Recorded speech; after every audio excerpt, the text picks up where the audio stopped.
जब भी दो बॉडी कोलाइड करेंगी तो उनमें कुछ स्पीड चेंज हो सकता है, डिफॉर्मेशन हो सकता है या डायरेक्शन चेंज हो सकता है। बट ये जो सारे इफेक्ट्स हैं वो वेरी स्मॉल टाइम इंटरवल के बीच में होता है। तो अगर कोई बॉडी पे फोर्सेस लगें जिसके वजह से उसका मोमेंटम जो है वेरी स्मॉल टाइम इंटरवल में चेंज हो जाए, तो वैसे फोर्सेस को हम बोलते हैं इम्पल्सिव फोर्स। अब इम्पल्सिव फोर्स क्या होता है थोड़ा डिटेल में समझते हैं। Impulsive forces of forces which can change momentum of a system in a very short interval of time। ऐसे फोर्सेस को हम क्या बोलेंगे, इम्पल्सिव फोर्स। जैसे एक एग्जांपल लेते हैं, कोई यहाँ पे बॉल है और बॉल यहाँ पे ग्राउंड पे रखा हुआ है। इस पे अगर फोर्स को देखें तो अपना इसका वेट लग रहा होगा नीचे mg, और इस पे ग्राउंड फोर्स लगा रहा होगा नॉर्मल, और ये नॉर्मल है mg के इक्वल क्योंकि रेस्ट पे है। अगर इसी बॉल को हम किसी हाइट से फेंकें और ये ग्राउंड से टकरा के तुरंत वापस आ जाए, तो सपोज कर लेते हैं कि ये फ्लोर है और यहाँ से बॉल को हमने फेंका है और ये कांटेक्ट में आया ग्राउंड के, और तुरंत कुछ टाइम इंटरवल में 0.02 सेकेंड ये वापस ऊपर चला गया। तो हम ये जो फोर्स लगेगा नॉर्मल एन डैश इसको बोलते हैं, ये जो नॉर्मल है ये बहुत ज्यादा होगा, n dash is very very greater than n, और इस फोर्स को हम इम्पल्सिव फोर्स बोलेंगे। This is impulsive force. एक और एग्जांपल लेते हैं। आपने देखा होगा सीलिंग से, अगर सीलिंग से कोई रोप से अटैच करके एक ब्लॉक को लटका दें और आराम से पहले लटकाते हैं, सीलिंग है और मान लेते हैं सीलिंग वीक है, आराम से अगर लटकाएंगे तो कोई दिक्कत नहीं है, वो पूरा स्टेबल लटकेगा। जो टेंशन होगा रोप में वो mg के इक्वल होगा, उसके वेट के इक्वल होगा। लेकिन अगर इसी ब्लॉक को हम ऊपर उठाएं और ऊपर उठा के हम छोड़ देंगे तो नीचे आएगा, उसकी वेलोसिटी बढ़ेगा। जैसे ही स्ट्रिंग टाइट होने वाला रहेगा उस सिचुएशन में क्या होगा देखते हैं। सिचुएशन है कि ये पहला केस है जिसमें ये ब्लॉक है m, इसको आराम से हमने किसी स्ट्रिंग में लटका दिया है, तो यहाँ पे जो टेंशन है वो टेंशन है mg के इक्वल। अब सेकंड सिचुएशन में हम क्या कर रहे हैं, सेम सिस्टम है, हमने क्या किया है, इस स्ट्रिंग को ऐसे ऐसे पहले स्लैक पोजीशन में था और यहाँ से ब्लॉक को हमने छोड़ दिया। सेम मास का ब्लॉक है, ये ब्लॉक नीचे आएगा, किसी न किसी पॉइंट पे ये टाइट हो जाएगा। टाइट होने से जस्ट पहले यहाँ पे जो टेंशन लगेगा टी डैश, ये टेंशन अब इसके इक्वल नहीं है। क्यों? क्योंकि इसके पास कुछ वेलोसिटी है और very short interval of time में वो रेस्ट पे आएगा। तो यहाँ पे इसका मोमेंटम का चेंज बहुत ज्यादा है, इसीलिए ये फोर्स बहुत ज्यादा है। तो हम ये बोलेंगे कि ये T dash is very very greater then T, और इसी को हम बोल सकते हैं इम्पल्सिव फोर्स।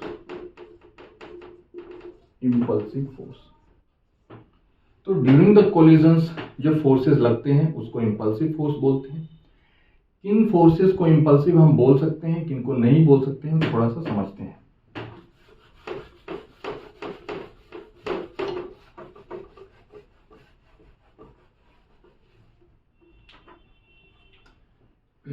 बंद करो, कट कर।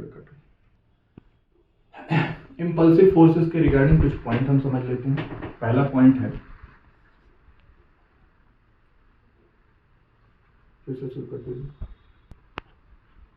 इम्पल्सिव फोर्सेस के रिगार्डिंग कुछ पॉइंट हम समझते हैं कि ग्रेविटी जनरली जो होता है, gravity and spring forces are generally non impulsive. Non impulsive. इसका रीजन क्या है? इसका रीजन ये है कि जितने देर में वो चेंज ऑफ मोमेंटम होता है, ऑलमोस्ट ये फोर्स कांस्टेंट होते हैं, तो इनके वजह से कोई सिग्निफिकेंट चेंज इन मोमेंटम देखने को नहीं मिलता, इसीलिए हम इसको नॉन इम्पल्सिव फोर्सेस बोलते हैं। नेक्स्ट इज कि only an impulsive force can balance other impulsive force. Only an impulsive force can balance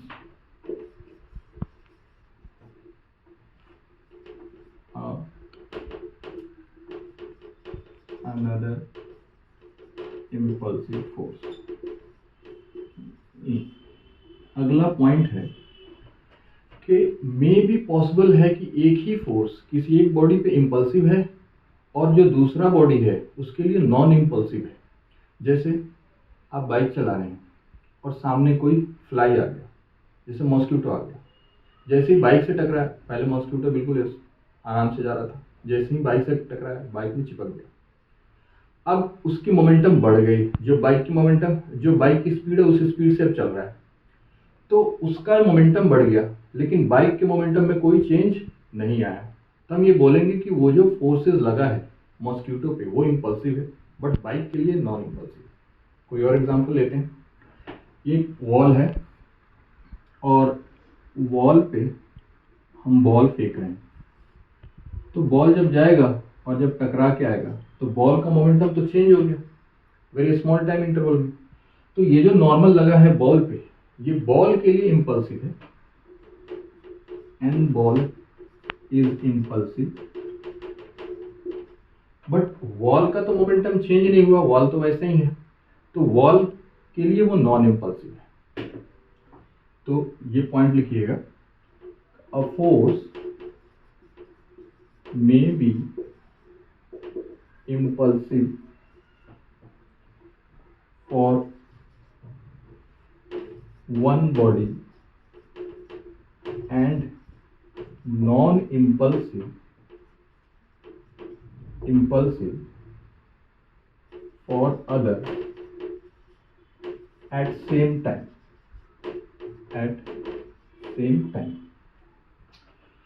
चलिए रुको।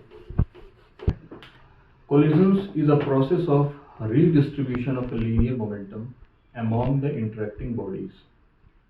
अगर बॉडी जितने भी इंटरेक्ट कर रहे हैं उनके बीच में लीनियर मोमेंटम का रीडिस्ट्रीब्यूशन हो जाता है।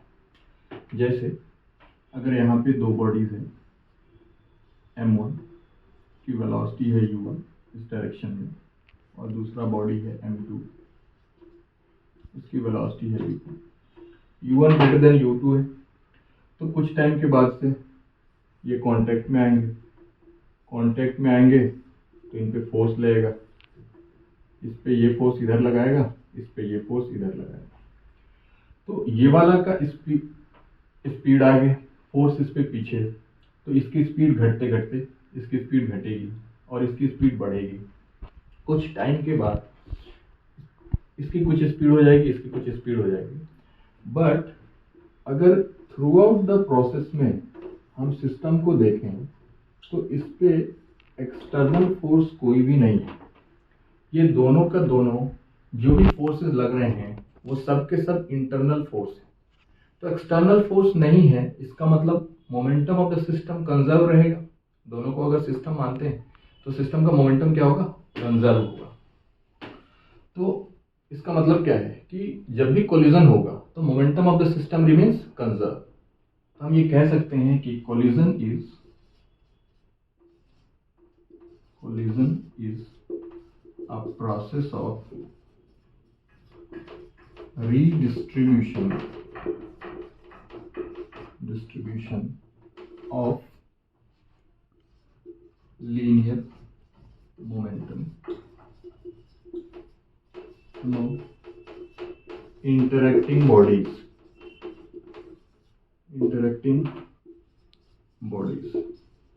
रिडिस्ट्रीब्यूशन मतलब कि एक का इंक्रीज हो सकता है, दूसरे का डिक्रीज हो सकता है, बट टोटल जो मोमेंटम है सिस्टम का वो कांस्टेंट रहेगा। अच्छा, एक चीज, ये कोलिजन्स के लिए कोई जरूरी नहीं है कि इन दोनों का कांटेक्ट में हो। जैसे एक चार्ज है यहाँ पे, क्यू चार्ज, और यहाँ पे कोई दूसरा चार्ज है क्यू डैश, रिंग है, दोनों स्पेस में है, और इसको हमने कुछ वेलोसिटी दे दिया इस डायरेक्शन में। आफ्टर सम टाइम, चूंकि दोनों पे पॉजिटिव चार्ज है, तो ये दोनों पे फोर्स लेंगे, इस वाले पे फोर्स लगेगा पीछे और इस वाले पे फोर्स लगेगा आगे। थोड़ी देर के बाद इसके पास कुछ स्पीड आ जाएगा, इसके पास इसकी स्पीड कुछ कम हो जाएगी, और दोनों ही स्पेस में चलने लगेंगे। v1, और यहाँ पे ये रिंग भी चल रहा है v2। बट यहाँ पे भी momentum of the system conserve है। तो ये जो कोलिजन हुआ है, इसको कोलिजन ऑलरेडी हम बोल सकते हैं। इसी तरह मैग्नेट है, मैग्नेट में भी कांटेक्ट नहीं हुआ बट मोशन हो रहा है एक दूसरे के प्रेजेंस में, तो वहां पे भी हम कोलिजन बोल सकते हैं। कोलिजन्स बेसिकली दो टाइप के होते हैं, एक होता है हेड ऑन कोलिजन और एक होता है ऑब्लिक कोलिजन। अब ये क्या होता है, जैसे दो बॉडीज हैं और ये मूव कर रहे हैं, तो ये जो जिस लाइन के अलॉन्ग मूव कर रहे हैं इसको बोलते हैं हम लाइन ऑफ मोशन। इसको क्या बोलते हैं? Line of motion. और जब ये कांटेक्ट में आएंगे, तो कांटेक्ट में आएंगे तो इन पे फोर्स भी लगेगा, और ये इम्पैक्ट फोर्स इसको बोलते हैं। तो ये जो इम्पैक्ट फोर्स का लाइन है और लाइन ऑफ मोशन है, दोनों ही सेम है, या फिर हम इसको बोलते हैं line of impact. Line of impact, अगर ये दोनों सेम है तो हम इसको बोलेंगे कि हेड ऑन कोलिजन। तो this is an example of head on collision. और अगर ये दोनों डिफरेंट है तो इसको बोलेंगे ऑब्लिक कोलिजन। जैसे ये बॉल है, ये बॉल हमने फेंका वॉल की तरफ, बॉल आया यहाँ पे कोलाइड हो गया, और इस पे फोर्स लगा नॉर्मल n।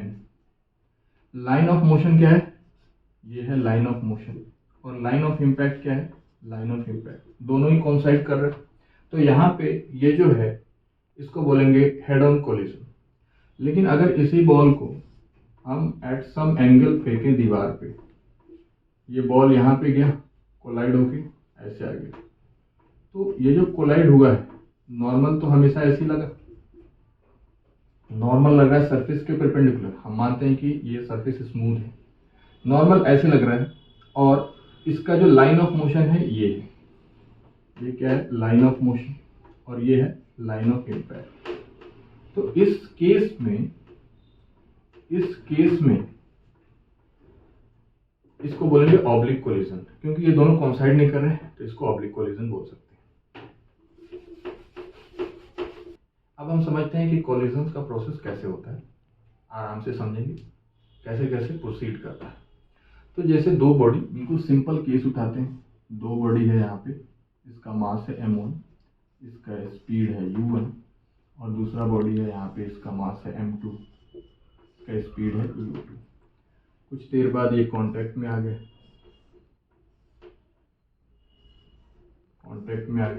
इस पे फोर्स लग रहा है, ये वाला इस पे फोर्स लगा रहा है, डिफॉर्मेशन स्टार्ट हो गया।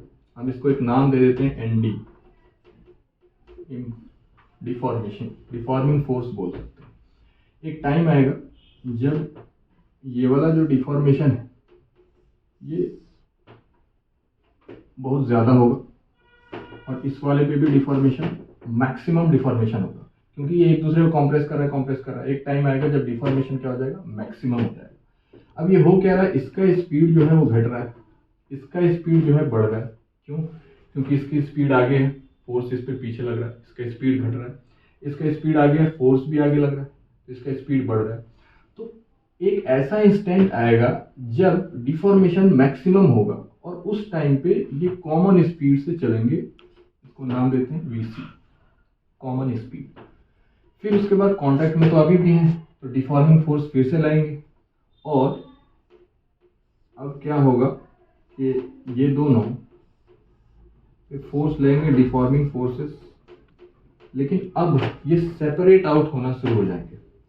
तो NR, और इसको भी बोलते हैं NR, मतलब रीफॉर्मिंग फोर्स। और कुछ टाइम के बाद फाइनली हमारे पास ये सेपरेट हो गए, ये सेपरेट हो गया। इसके पास कुछ स्पीड आ गया V1 और इसके पास स्पीड आ गया V2।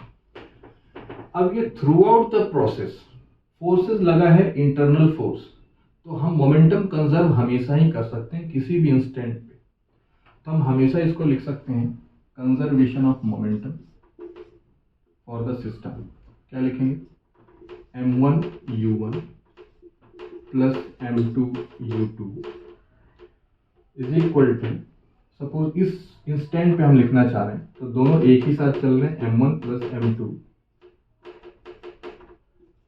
V common is equal to final momentum M1 V1 plus M2 V2।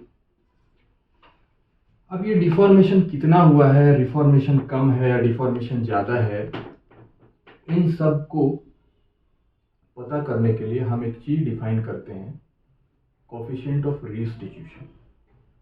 मतलब कि नेचर ऑफ कोलिजन को डिफाइन करने के लिए हम एक चीज डिफाइन करते हैं, कोएफिशिएंट ऑफ रीस्टिट्यूशन। तब देखिए क्या होता है, कोएफिशिएंट ऑफ रीस्टिट्यूशन, इसको ई से रिप्रेजेंट करते हैं, कोएफिशिएंट ऑफ रीस्टिट्यूशन। कोएफिशिएंट ऑफ रीस्टिट्यूशन होता है impulse of reformation divided by impulse of deformation. या फिर ई को हम डिफाइन करें तो इसको हम लिख सकते हैं impulse of reformation NRDT upon impulse of deformation NDDT। Reformation divided by impulse of deformation किसी भी एक बॉडी पे हम लिख सकते हैं। जैसे मान लो हम M2 पे लिख रहे हैं, तो M2 पे बिफोर द कोलिजन क्या था, यहाँ पे M2 है, V2 स्पीड से आया, फिर ड्यूरिंग द कोलिजन क्या हुआ, इसके पास स्पीड हो गया V कॉमन, ये दोनों अटैच था M1 M2। और आफ्टर द कोलिजन की बात करें तो ये M2 है, इसके पास स्पीड है V2। तो अगर इम्पल्स ऑफ रिफॉर्मेशन लिखें, मतलब यहाँ से यहाँ तक का इम्पल्स, ये किसके इक्वल होगा, चेंज इन मोमेंटम के इक्वल होगा। तो हम लिख सकते हैं E is equal to M2 V2 minus M2 V common. अच्छा, इम्पल्स ऑफ डिफॉर्मेशन को लिखें तो क्या होगा, चेंज इन मोमेंटम यहाँ से यहाँ तक का, ये हो जाएगा M2 V common minus M2 U2। इसको और सिंप्लीफाई करें तो M2 M2 cancel, V2 minus V common upon V common minus U। अच्छा, हमें ऑलरेडी पता है कि V कॉमन को हम लिख सकते हैं इनिशियल मोमेंटम और फाइनल मोमेंटम के टर्म में। क्या लिख सकते हैं, V कॉमन को हम लिख सकते हैं M1 V1 plus M2 V2 divided by M1 plus M2, और इसको ये भी लिख सकते हैं M1 U1 plus M2 U2 divided by M1 plus M2। इस वाली वैल्यू को ऊपर डाल देते हैं, इस वाली वैल्यू को नीचे डाल के एक सिंप्लीफाई करें तो हमारे पास बहुत आसान सा एक रिजल्ट आता है। वो रिजल्ट क्या आएगा, वो रिजल्ट ये है E is equal to V2 minus V1 divided by U1 minus U2। अब ये क्या लिखा हुआ है इसको थोड़ा समझते हैं। V2 माइनस V1, यहाँ पे एक V2 तो M2 का स्पीड है, इससे पहले यहाँ पे स्पीड है V1, V2 से ये सेपरेट हो रहा है और V1 इसके पीछे है, तो नेट क्या है, V2 माइनस V1 से क्या हो रहा है, सेपरेट हो रहा है। इसको हम बोल सकते हैं वेलोसिटी ऑफ सेपरेशन।